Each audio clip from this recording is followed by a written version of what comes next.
Bonjour à toutes et à tous.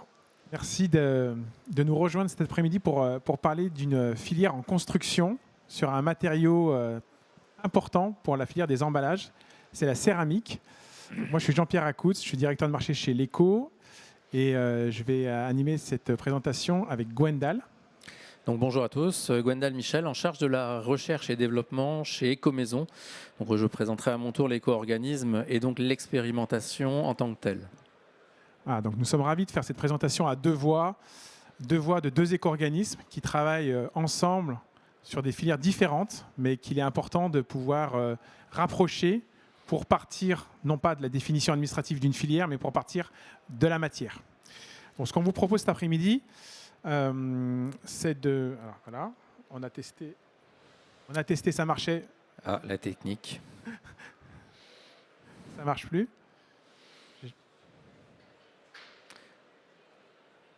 Je ne sais pas s'ils ont vu.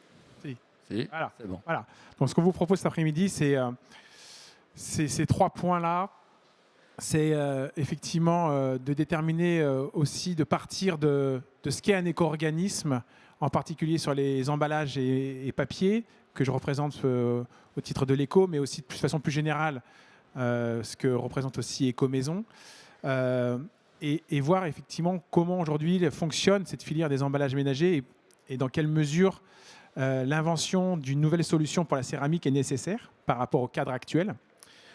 Et ensuite, on va effectivement voir que la céramique, elle a beaucoup de perspectives et elle a des solutions techniques une fois qu'on l'a captée pour une fin de vie qui est très prometteuse. Et donc là, c'est la partie plus technique qui sera présentée par Gwendal. Et puis évidemment, on aura un temps de questions-réponses qu'on vous propose de garder pour la fin de la présentation. Donc une filière REP. REP, ça veut dire responsabilité élargie du producteur.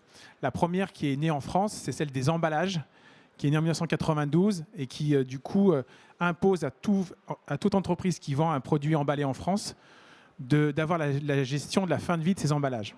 Donc cette responsabilité, elle exerce soit à titre individuel, très peu le font, soit elle transfère cette responsabilité à une structure collective. Et cette structure collective, c'est un éco-organisme. Et donc l'éco-organisme est en charge d'animer la fin de vie pour le compte de ses adhérents, de ses producteurs, de la filière dont il a la charge. Donc nous, l'éco, on est éco-organisme agréé sur la filière des emballages ménagers et des papiers depuis 2020.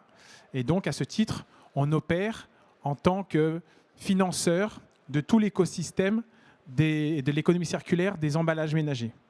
Donc nous, on a une particularité en tant qu'éco-organisme de la filière des emballages ménagers, c'est qu'on est un éco-organisme dit financier. On est une filière dite financière.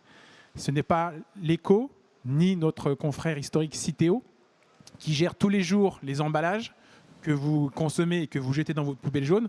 Ceux qui les gèrent, ce sont les collectivités territoriales. Et donc nous, on finance les collectivités territoriales.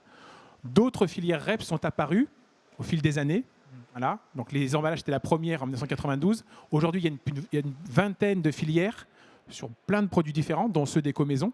Et là, la REP, elle est dite opérationnelle. Et donc là, ça veut dire en gros que nous, on lance en fait des appels d'offres pour organiser la collecte, le tri, le démantèlement, la préparation des matériaux, la mise en filière, etc., etc. Donc de A à Z de la vie du matériau.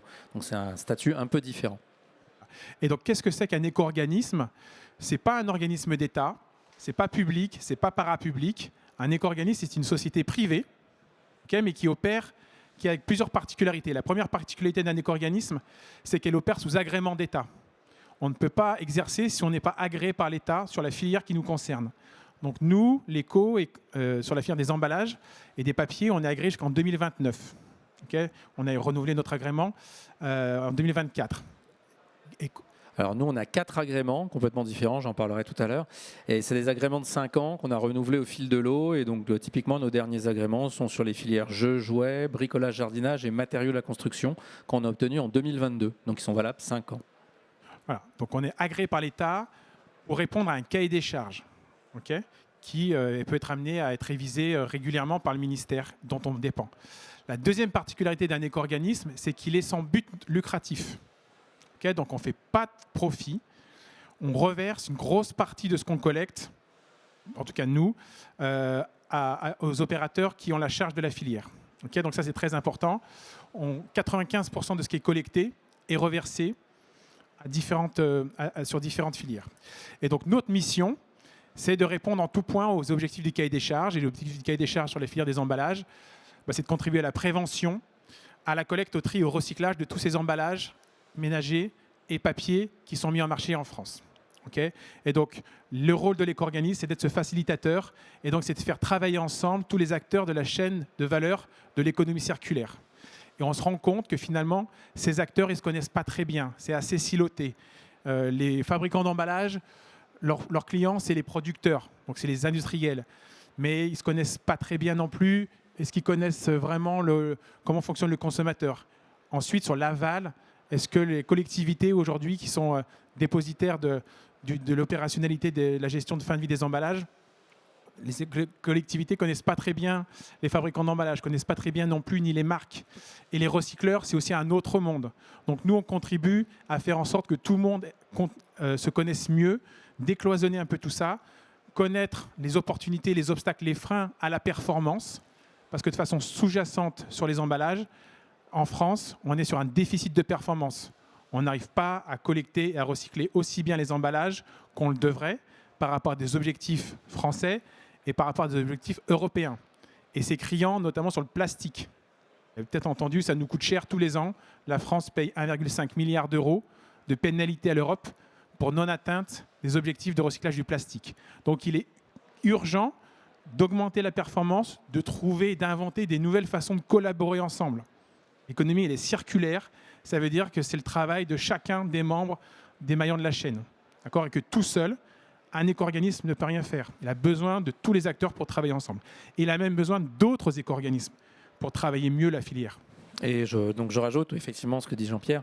Donc l'éco-organisme, il fait tout faire. Donc nous, on est opérationnel. On lance donc chaque année des marchés de consultation pour la collecte, le tri, le démantèlement, etc. Donc ce sont des opérateurs privés qui font le travail, qui font le job pour nous. Donc globalement, on bosse avec toutes les entreprises de la collecte, du recyclage, du tri, du démantèlement. Et chose un peu particulière également, une REP, donc en fait, qui consiste à collecter de l'éco-participation, à réinvestir dans le schéma de collecte, dans le tri, de recyclage dans notre cas. Elle permet également de financer de la recherche et du développement. Donc recherche et développement pour développer la recyclabilité d'objets qui ne se recycleraient pas dans telle ou telle REP. Donc là, j'en parlerai dans le cas des céramiques, mais en fait, ça marche également pour le plastique, pour le bois, pour les matériaux composites, pour les emballages également.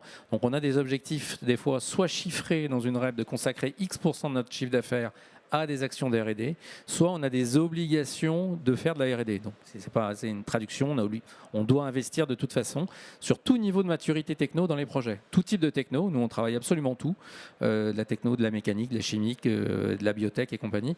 Et on fait ça en lien avec le monde des opérateurs de déchets, bien évidemment, mais également directement en lien avec les labos R&D en France et à l'étranger. Voilà. Ok, donc juste un tout petit mot sur l'éco.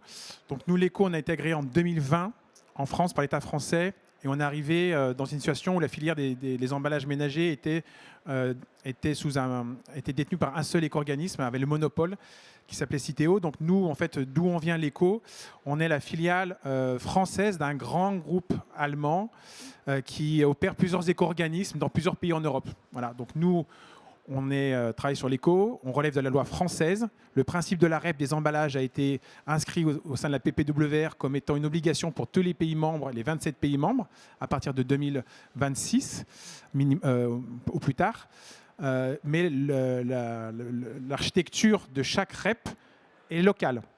Et donc en France, on a une REP des emballages ménagers qui est totalement différente de celle en Allemagne, par exemple, où là, la REP, elle n'est pas du tout à but non lucratif, c'est totalement commercial. Il y a 8 éco-organismes qui ne publient pas de barème comme on l'a publié pour l'année 2026, qui est le même. En fait, il n'y a pas d'effet volume. Là, il y a un effet volume et les négociations se font de gré à gré. Voilà. Donc on a cette ouverture internationale et donc on fait partie d'un groupe solide qui est solidement implanté et donc qui donne les moyens à l'éco de se développer en France. Donc les missions d'un éco-organisme, c'est plusieurs missions, c'est de répondre au tout point au cahier des charges. Donc évidemment, il y a développer la performance sur tous les matériaux, en particulier sur les plastiques, Et ensuite, la loi AGEC nous a donné une structure de hiérarchisation des actions autour des 3 R. Vous avez certainement entendu parler des 3 R. D'abord, réduire la quantité d'emballage, rechallenger les spécifications. Est-ce qu'on a besoin d'autant de matière pour réussir la mission de l'emballage? Réemployer, bien sûr, c'est le 2e R, partout où c'est possible. Et on vous invite à venir nous voir sur le stand de l'éco. On est dans le village du réemploi Hall 6, tout au fond. Il y a plusieurs aussi possibilités de développer votre mise en conformité avec la REP à l'international. Vous ne faites pas du business qu'en France, donc on peut aussi vous faciliter la mise en relation. Bref, se mettre en conformité avec toutes les nouvelles obligations réglementaires, c'est une filière qui a beaucoup bougé et qui est en train de beaucoup bouger depuis 2024. Il y a eu l'extension du périmètre sur la REP des emballages de la CHR. Ce matin a été publié le décret, enfin, qui lance la filière des emballages professionnels. Donc c'est l'information du jour, c'est que le décret est publié, l'éco va se conformer à la future REP des emballages professionnels. Bref, il y a plein de sujets. Ce qui nous intéresse aujourd'hui, c'est trouver les moyens pour développer la performance et inventer des nouveaux systèmes pour arriver à mieux collecter, trier ce qui aujourd'hui n'est pas recyclé. Okay, et donc, pour développer les niveaux de performance, il y a plusieurs façons de le faire. Il y a faire en sorte que le cadre actuel fonctionne bien. Le cadre actuel, c'est le bac jaune. Tous les emballages se trient dans le bac jaune. Mais il y a aussi reconnaître que le cadre actuel fonctionne pour un certain nombre d'emballages.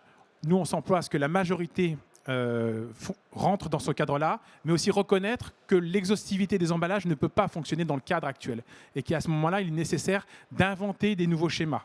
D'accord ? Il y a des emballages qui seront mis dans le bac jaune, qui ne seront jamais triés en centre de tri. D'accord ?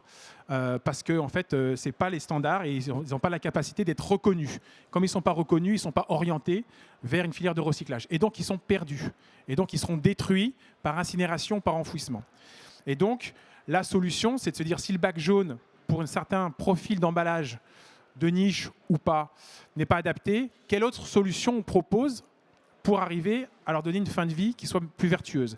Et ben en fait, il y a différentes façons. Donc nous, l'éco, en illustration, on mène des projets concernant des emballages particuliers qui ne sont pas reconnus, qui n'ont pas d'avenir dans le bac jaune, comme les emballages de pet food, qui sont des emballages très complexes qui doivent protéger l'intérieur.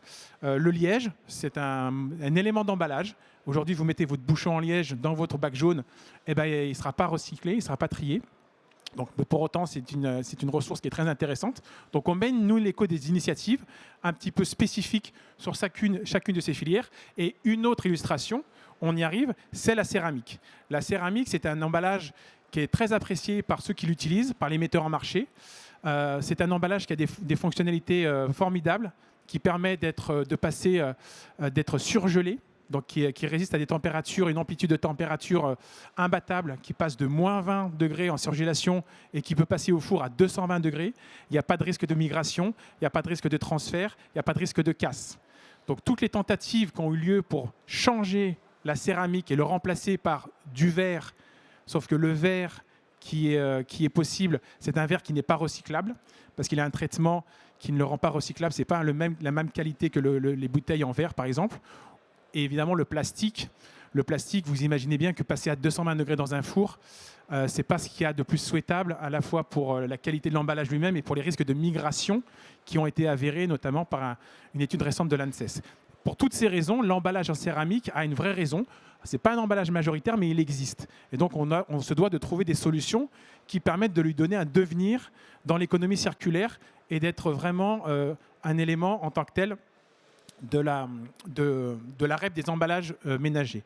Donc si on dit que le bac jaune n'est pas adapté, eh ben, c'est à nous, collectivement, de trouver des nouveaux schémas de collecte. D'accord ? Donc des schémas de collecte, ça peut être des déchetteries municipales et ça peut être des points d'apport dans des magasins spécialisés, des pure players, notamment du surgelé ou de la jardinerie, par exemple. Donc c'est des schémas qu'on est en train d'envisager et de construire et de projeter dans le futur avec nos partenaires. Donc, qu'est-ce qu'on a fait, nous, l'éco, depuis 2024 ? On s'est emparé de ce sujet-là, on a fait 3 choses. On a discuté, on a agi sur l'aspect économique, c'est le nerf de la guerre, et on a noué des partenariats. Donc, on a discuté. Discuter, ça veut dire quoi ? Ça veut dire qu'on a organisé des tables rondes, des GT, avec tous les acteurs de la filière concernée. Ça passe par les fabricants d'emballage, les fabricants d'emballage de la céramique. Il y en a en France. Le site de production sont des sites européens qui sont présents en Espagne ou en Portugal. Mais évidemment, il y a des représentants de la filière qui sont basés en France. Donc il faut pouvoir avoir leur avis éclairé sur le gisement et sur la construction physique, la constitution de la recette d'un emballage en céramique. Évidemment, les industriels qui utilisent ces emballages pour leur donner la fonction d'emballage. Une cassolette, tant qu'elle est vide, ce n'est pas un emballage. Elle devient un emballage quand elle est remplie de produits. Parce que ce que vous achetez, c'est le produit, ce n'est pas l'emballage. Donc les industriels sont très concernés, évidemment. Les industriels sont ceux qui sont redevables de l'éco-contribution. Les collectivités territoriales sont aussi un maillon important de la chaîne parce que c'est eux qui gèrent les centres de tri et c'est eux qui gèrent aussi les déchetteries municipales. Donc comment impliquer les collectivités territoriales vers plus de performance. Et puis évidemment les éco-organismes d'autres filières. Parce qu'en fait, ce qu'il faut, le point d'entrée, c'est de se dire en fait, il faut casser l'organisation à la française d'une gestion par filière administrative. D'accord ? On a les emballages, on a les arts de la table qui sont pas encore une filière, mais qui sont en tout cas une catégorie. On a les produits de la salle de bain. Tout ça, en fait, utilise la même ressource de matière qu'est la céramique dans toutes ses composantes. Donc, en fait, ce qu'on a voulu faire, c'est partir du matériau et travailler ensemble sur une définition qui permette de traiter la fin de vie de l'ensemble des produits qui sont faits avec ce même matériau.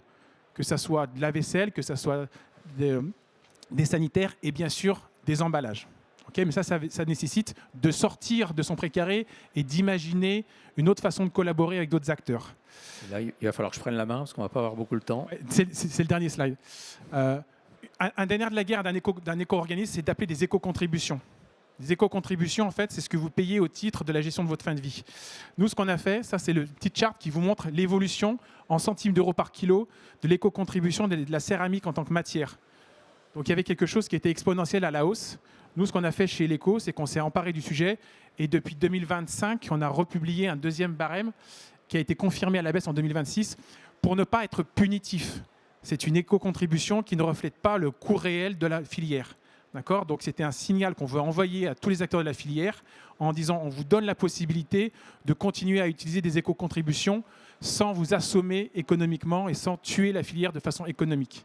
Okay, donc ça, c'est un axe de différenciation important par rapport à notre confrère qui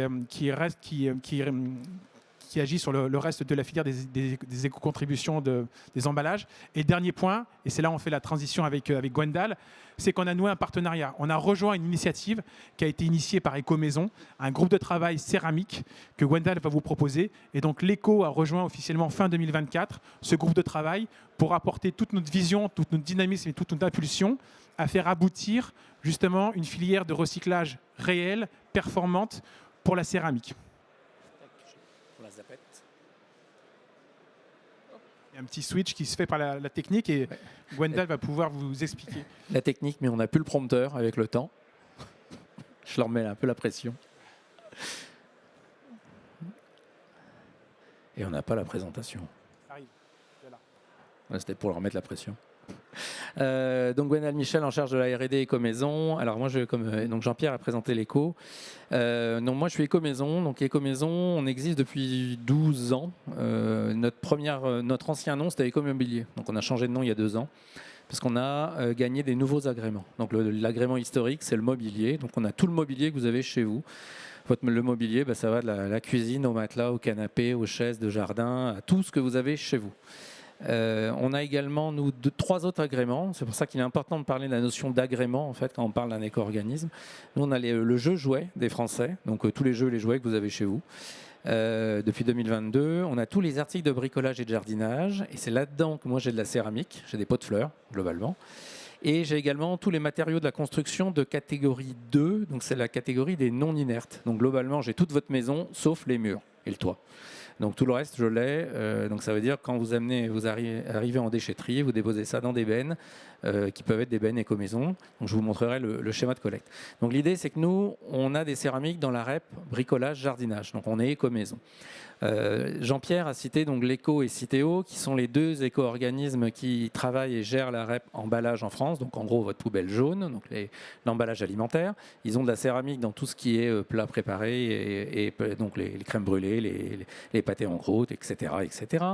Et on a un quatrième éco-organisme avec qui nous, on est partenaire dans le cadre de la REP construction, donc celle dont je vous ai parlé. Moi, je suis titulaire de la catégorie 2, les non inertes, mais on a également Ecominero qui est titulaire, lui, de la catégorie 1, les déchets inertes.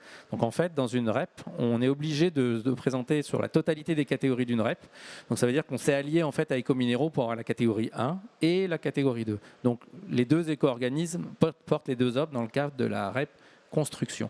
Et donc Ecominero, ils ont des céramiques dans tout ce qui est sanitaire. Donc en gros, bac à douche, WC, etc., etc. Et pourquoi on s'est posé la question pourquoi Ecomaison a lancé l'expérimentation? Globalement, aujourd'hui, c'est assez simple. Il n'y a aucune filière de recyclage qui existe pour les céramiques. Quand on dit céramique, c'est un peu comme vous dites plastique. Ça veut tout et absolument rien dire. Puisqu'une céramique, ça va être un grès, ça va être une porcelaine, ça va être une faïence, ça va être une poterie, ça va être plein de choses qu'on ne connaît pas au final, puisqu'en fait le gisement n'a jamais été vraiment travaillé et étudié.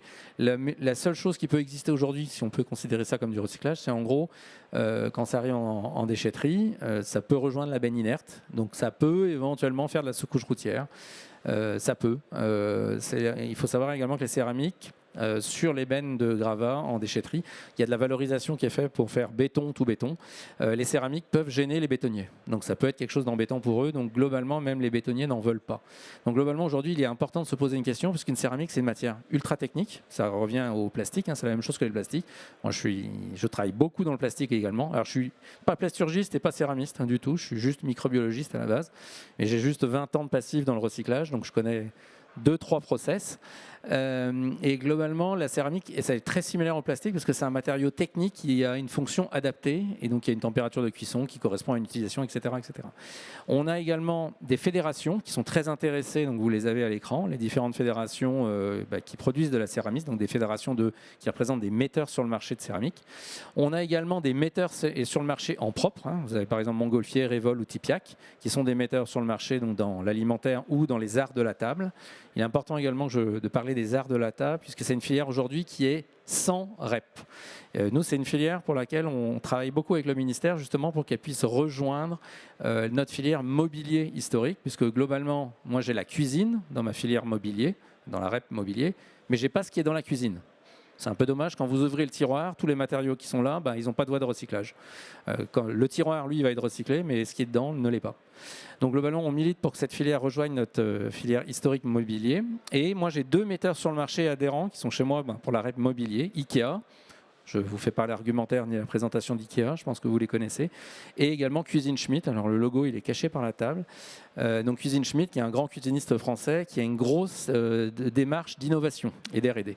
Donc en fait, tout ce petit monde-là, ce sont vraiment les membres permanents du GT. Donc on a en gros 20-30 personnes en tout. Et ensuite, on a des entreprises qui vont venir tester les matières. Donc alors, je ne vais pas vous faire l'argumentaire Ecomaison. On a en gros plutôt 450 millions d'euros de chiffre d'affaires, donc de revenus, donc d'éco-participation, qui représentent les éco-parts que l'on a au travers des 4 REP pour lesquels on est agréé. On est présent, on a environ 12 600 entreprises adhérentes. Je dis environ puisque tous les jours ça change. On en a généralement de plus en plus. Donc peut-être qu'aujourd'hui on en a 13 000 aujourd'hui même. On a 16 000 contrats d'adhésion puisqu'une entreprise peut avoir plusieurs contrats d'adhésion. Elle peut être chez nous pour plusieurs reps. Et on a globalement, vous avez la répartition de notre chiffre d'affaires. C'est normal, c'est que le mobilier, qui est ma filière historique, représente les 3/4 de mon chiffre d'affaires. Mais justement, les autres filières ne font que progresser. Et globalement, on est présent sur plus de 12 000 points de collecte. Donc ça veut dire qu'on est présent sur les 4 000 et quelques déchetteries françaises. Donc quand vous allez en déchetterie, vous avez une benne éco-maison. C'est la benne verte claire. Mais il y a également des caisses palettes en roule-quai, par exemple, dans lesquelles je vais collecter des jeux jouets, entre autres, ou des articles de bricolage et de jardinage. Mais je suis également présent chez tous mes distributeurs, chez tous les Conforama, chez tous les Leroy Merlin, chez tous les But, chez tous les Casto. J'ai des bennes, en fait. Et vous pouvez ramener votre mobilier là-bas. Donc c'est pour ça que je suis présent sur 12 000 points de collecte. Et je fais bosser surtout, et on bosse avec la totalité du monde de la collecte, du tri, du recyclage de déchets. Donc moi, je suis un ancien recycleur de déchets. Il y a beaucoup de monde dans les éco-organismes d'ailleurs, hein, qui vient du monde des opérations chez les recycleurs. L'expérimentation céramique, venons-en au fait. Alors, on a monté il y a 2 ans cette expérimentation. Donc, c'est Dominique Mignon qui a eu la volonté de monter cette expérimentation. D'une, parce que je vous ai dit, j'ai des pots de fleurs en céramique qui n'ont qu'une filière de recyclage aujourd'hui. De deux, avec les discussions avec l'éco, Citeo et Ecominéraux, on s'est tous dit, on a la même matière, peu ou prou, mais 0 filière de recyclage. Donc, on va se pencher sur le sujet. Alors, une expérimentation, ça vise à connaître le gisement. Parce que le gisement, aujourd'hui, il va être présent en déchetterie, il va être présent en ESS. Et donc, qu'est-ce qu'on a fait? On a sélectionné juste 3 déchetteries en France. Ça ne sert à rien d'en avoir 200 au début. En plus, les coûts, c'est nous qui les assumons. Donc, on a sélectionné 3 déchetteries, une en Bretagne, à Fouesnant, une à Surgères, à côté de La Rochelle, et une à Saint-Symphorien-d'Ozon, dans les monts du Lyonnais, là, pas loin. Et on a mis en place, donc, dans ces 3 déchetteries, des collectes plus ou moins séparées des objets, c'est-à-dire que les arts de la table, on va les collecter avec les arts de la table, les sanitaires avec les sanitaires, les emballages avec les emballages, etc., etc. Donc en respectant la qualité des flux et l'origine des flux. L'idée est de mieux comprendre comment est composé un flux et surtout comment il a été construit il y a peut-être 5 ans, il y a peut-être 3 jours, dans le cas d'une crème brûlée, il y a peut-être 5 ans dans le cas d'une assiette, ou 50 ans, voire 100 ans. Donc c'est ultra important de comprendre la composition parce qu'il faut savoir qu'on hérite du passé en permanence. Donc au travers de ce que je dis là, il faut voir qu'on hérite éventuellement des substances qui ont été collées dans les céramiques. C'est la même chose dans les plastiques. On utilisait avant des choses qui ne sont plus utilisables aujourd'hui. Parce que les réglementations évoluent, on se rend compte que tel ou tel matériau n'est pas terrible, etc., etc. Tel ou tel additif, tel ou tel pigment, telle ou telle chose. Et donc globalement, il faut savoir que plus on connaîtra le gisement, plus on le collectera, plus on pourra l'analyser, mieux on comprendra à quoi on a affaire. Donc les 3 déchetteries elles vont viser à connaître ce que vous, en tant que Français particulier, vous emmenez en déchetterie. Mais on s'est également rendu compte lors de l'expérimentation, et j'aurai quelques photos là-dessus après, que l'ESS, donc l'économie sociale et solidaire, type Emmaüs, par exemple, c'est un des exemples. En fait, quand vous avez, par exemple, dans votre famille, vous décidez, je sais pas, vous vendez une des maisons de papy-mamie qui sont partis tout là-haut, vous ne voulez pas emmener les assiettes à la déchetterie dans la benne à gravats, c'est les assiettes dans lesquelles vous avez mangé quand vous étiez gamin. Vous voulez les donner et pas les casser, parce qu'on peut encore manger dedans. Donc vous les emmenez en ESS, chez Emmaüs. Ces assiettes, Emmaüs ne refusera jamais un don. Jamais. Donc vous ramenez vos 20 kg d'assiettes, ils vont vous prendre vos 20 kg d'assiettes.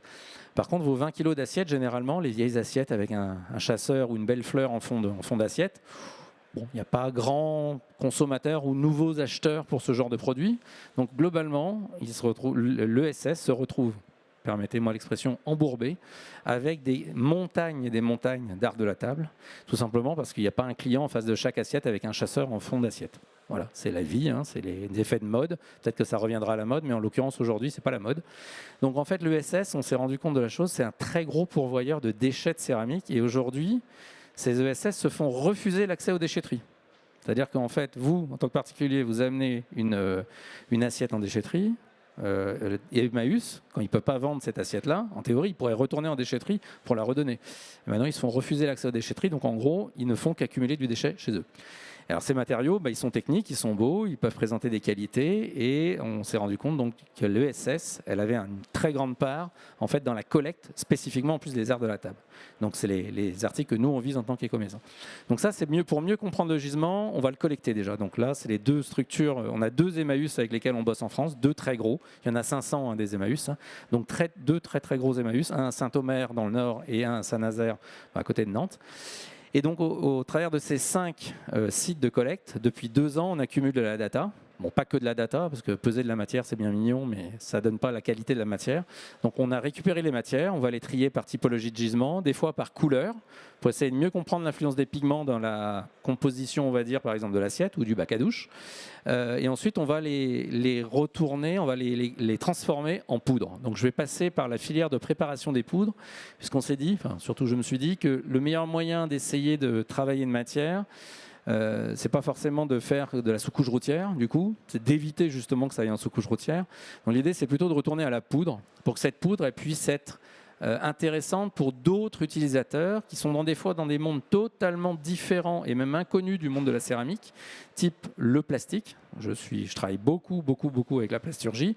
La plasturgie utilise en fait beaucoup de charges minérales pour donner de la caractéristique à un technique X ou Y, à un polypropylène, à un ABS, à un polyamide, etc. Vous le chargez des fois, soit dans des additifs minéraux ou des additifs organiques. Donc la plasturgie est fortement consommateur de charge, donc ça peut les intéresser. Donc de charge sous forme de poudre, évidemment. On a également les cimentiers, donc nos amis cimentiers, forcément, qui eux peuvent être intéressés pour introduire ces poudres, en fait, qui sont des poudres de kaolin, plus ou moins, dans la composition de leur ciment, cette fois-ci, donc dans le clinker. Eux, ils sont très intéressés d'une, parce que c'est surtout une réintégration de matière recyclée et donc une décarbonation au passage, pour éviter de consommer de la matière nouvellement extraite. On a également la filière de production, si vous voulez, des matériaux. Ça peut être des pavés drainants, des terrazzo, enfin des terrazzo-like, on va dire, des carrelages, différents éléments de construction. Donc j'aurai pas mal de photos derrière, en fait, pour vous montrer. Et également la production des céramiques. Donc là, j'ai été assez étonné, parce que pour moi, une céramique, c'est quelque chose qui est figé dans le temps, parce que ça a été cuit, on ne peut plus rien en faire. Et une fois que la poudre, je produis une poudre, mais c'est une poudre d'un matériau cuit.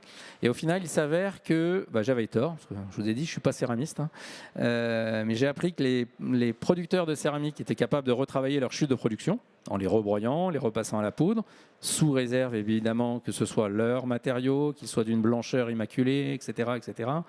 Là, on n'est pas d'une blancheur immaculée, vous verrez, mais ça rajoutera un peu le côté justement recyclé. Et donc, ils sont capables de réintroduire des poudres, par exemple d'une chute de production de céramique cuite, dans leur propre production. Donc, c'est super intéressant. Et donc, la filière des céramistes, que ce soit les céramistes en eux-mêmes, mais également les producteurs de pâtes pour céramique, sont intéressés par la filière. Donc au global aujourd'hui, j'ai un peu plus de 25, je dois avoir même plutôt 26 entreprises qui testent les poudres que je vais vous montrer tout de suite. Elles testent en fait en introduction dans leur process. Alors évidemment, on fait des analyses avant d'introduire la poudre dans les process, analyse chimique. D'ailleurs, petite anecdote, pour analyser quelque chose, il faut déjà savoir ce qu'on recherche. Alors parce que quand on n'est pas céramiste, moi je vous dis, j'y connais rien la céramique, on ne sait pas qu'est-ce que dans le passé on a mis dans les céramiques. Donc en fait l'idée c'est déjà d'essayer de retrouver tout ce qu'on a collé dans les céramiques dans le passé, soit céramique, grès, faïence, etc. De comprendre comment ça a été travaillé pour rechercher les analyses et pour effectuer les bonnes analyses à faire, pour essayer de voir comment est composée la poudre qu'on va obtenir aujourd'hui. Donc là vous avez une benne de sanitaire, ni plus ni moins.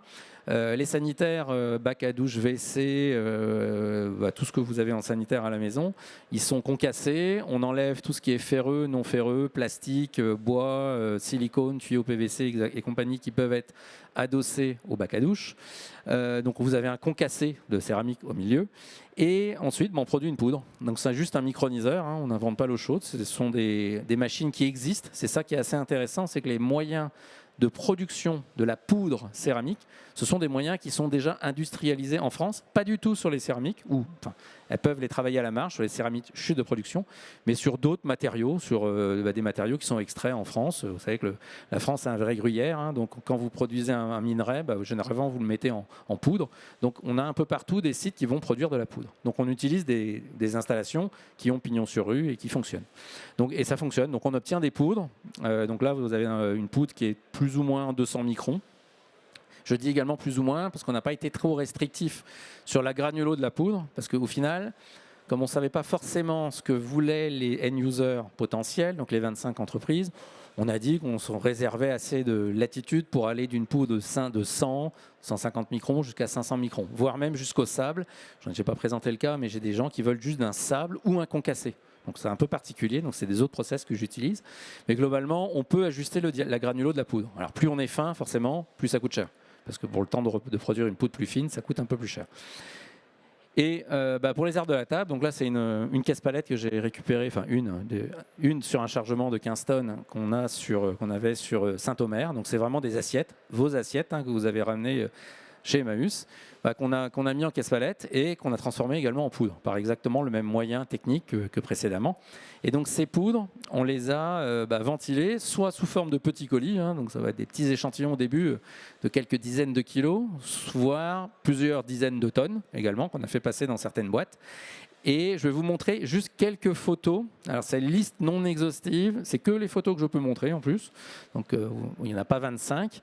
Donc en fait on a travaillé sur une grande technologie où j'ai plusieurs boîtes qui m'ont proposé d'utiliser des géopolymères 100% minéraux. Donc c'est pas organique.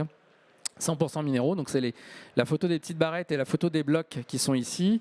Ces blocs d'ailleurs je les ai ramenés avec moi, donc ils sont là, vous pouvez venir toucher la matière après à la fin de la conf. Donc c'est un géopolymère, c'est en gros on va reconstituer en fait une matière comme une brique si vous voulez, hein. On peut lui donner la forme qu'on veut, la taille qu'on veut, là c'est vraiment des tout petits échantillons.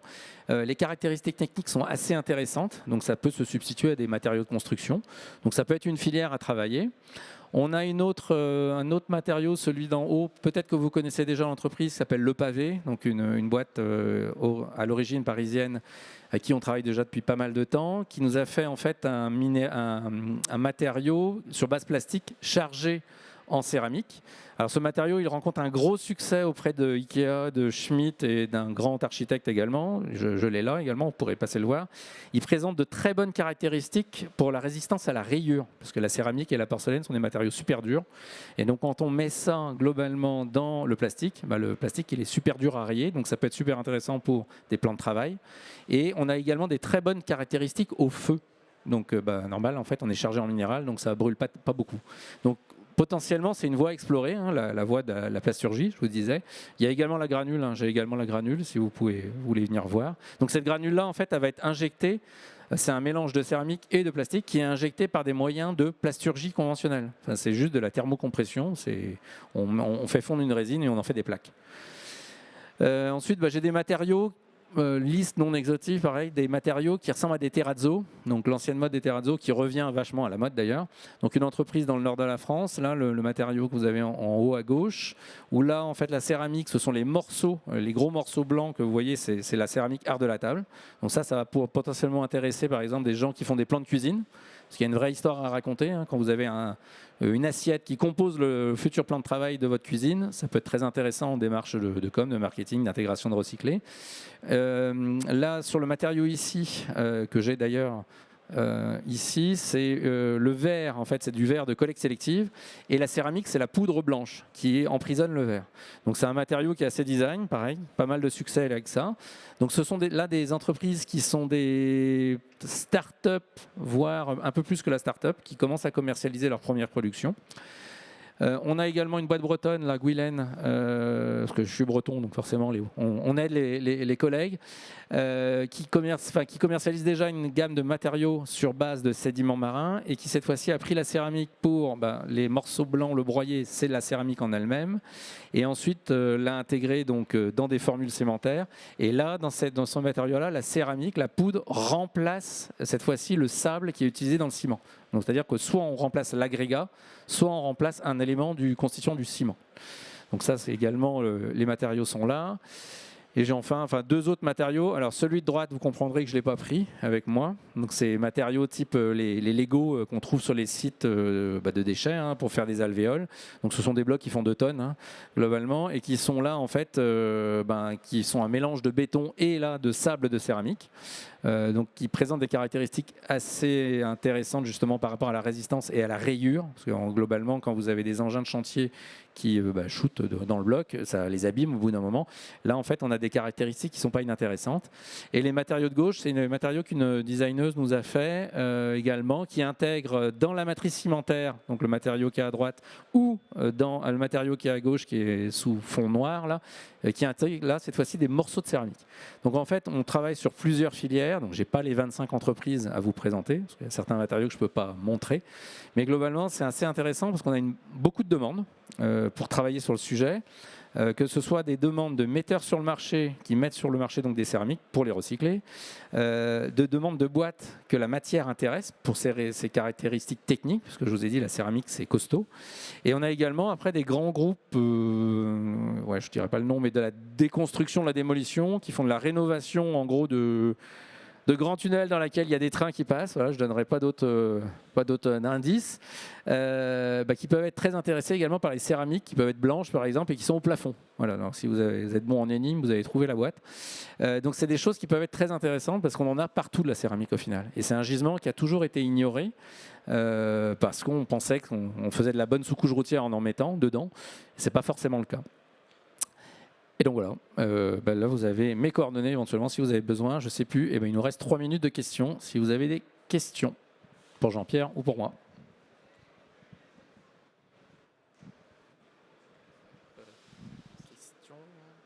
Là, il y a une question.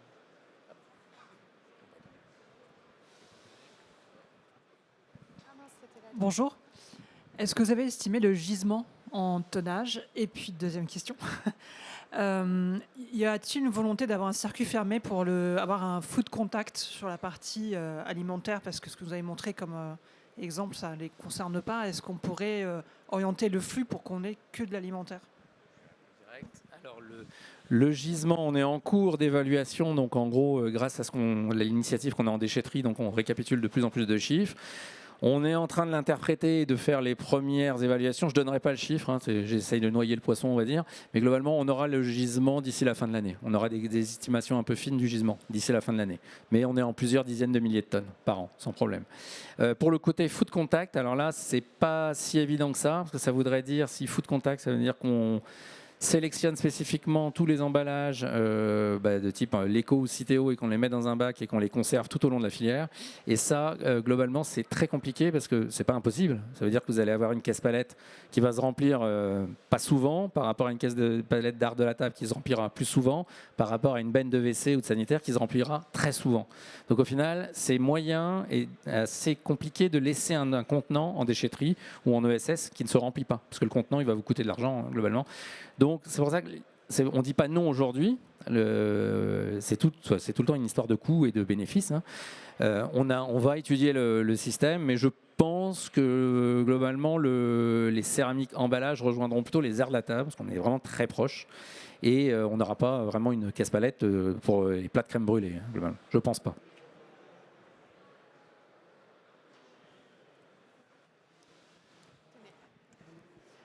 Bonjour.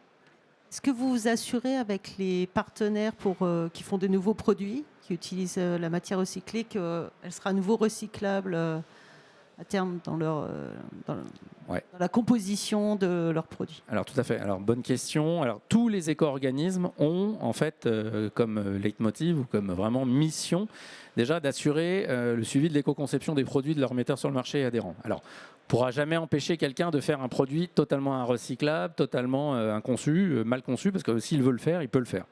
Nous, on doit les aider néanmoins et on doit leur donner tous les moyens d'action possibles, imaginables. Donc on a des GT. Alors moi, je suis plutôt sur le développement du recyclage. J'ai des collègues qui sont spécifiquement, on va dire, orientés sur l'éco-conception. Jean-Pierre, j'imagine également que tu as des gens qui sont en charge de l'éco-conception chez toi. Donc on fait tout notre possible justement pour les orienter, on va dire, dans la bonne voie. Et globalement aujourd'hui, pour les céramiques, alors il n'y a pas d'histoire de recyclage de céramique aujourd'hui puisqu'il n'y a pas de filière. Mais demain, globalement, si le matériau devient, grâce à cette initiative, de plus en plus recyclable. Pareil, il ne sera pas recyclable instantanément demain sur tout le territoire français, puisqu'on ne pourra jamais équiper la France entière de contenants à l'instant T. Ce sera une montée en charge progressive, comme toute REP. Mais globalement, demain, si le matériau devient recyclable, ça veut dire qu'on le collectera de plus en plus, on mettra de plus en plus le système en place, et plus on aura de tonnes, enfin c'est les tonnes appellent les tonnes, hein, généralement dans le monde du recyclage, c'est-à-dire que les tonnes permettent d'asseoir des systèmes, permettent d'asseoir des process dédiés, des temps de cycle chez tel ou tel recycleur, tel ou tel préparateur, et donc un matériau, s'il est recyclable aujourd'hui, il le devient, il sera d'autant plus recyclable demain matin. Voilà. Merci. J'avais une autre question au sujet des substances. Vous avez dit qu'on peut retrouver dans les matières qui ont été produites il y a 20, 30, 50 ans. Ouais. C'est quel type de substance? Alors qu'est-ce que vous en faites du coup? Alors ça, c'est une très bonne question. Donc c'est comme je vous ai dit, nous on fait un éco-organisme. On fait qu'hériter du passé. Donc on fait qu'hériter de ce qui a été mis sur le marché il y a peut-être 2-3 ans, ou peut-être 100 ans, par exemple, dans le cas des assiettes. Vous avez des trucs qui sont très très vieux, enfin, vraiment des machins très old school. Là-dessus, on a tout le spectre des colorants et des pigments utilisés dans le passé, hein, donc avec pas mal de choses comme je sais pas, du cobalt pour faire le bleu, il y a des oxydes de plomb éventuellement pour faire les jaunes, etc., qui ont été utilisés. Et justement, on retrouve des fois, donc le but de l'éco-organisme, c'est pas de gérer pas de remettre sur le marché une matière qui soit dangereuse, on ne peut pas le faire, parce que de toute façon on est soumis à REACH, hein, comme tout le monde. Hein. Et donc l'idée, c'est déjà de savoir comment est fichu le gisement. Donc, quand je dis fichu, c'est-à-dire qu'il faut que l'expérimentation se développe à l'échelle française pour avoir une vision correcte, parce qu'il y a une norme ENNF 14899 là, qui est sur l'échantillonnage, en gros. En gros, pour être représentatif, il faut échantillonner à mort. Donc on a des substances, clairement. Aujourd'hui, on a des analyses qui, sur certaines fois, passent au-dessus des normes, et d'autres fois, elles sont en dessous. Donc l'idée, c'est un jour c'est bien, un jour c'est moins bien. L'idée, c'est d'avoir tous les jours et d'avoir vraiment une représentativité. Parce qu'on a une influence des fois régionale également sur la production de céramique. Dans le sud, par exemple, vous avez vachement de terre cuite. Là où dans le nord, vous avez plutôt du verre opale, ou parce qu'Arc-Opale, Arc France. Donc vous avez plus de verre opale dans le nord que dans le sud où il n'y a quasiment rien, quoi. Donc il y a une certaine régionalité de la céramique. Et ça, on le découvre en fait aujourd'hui. Merci.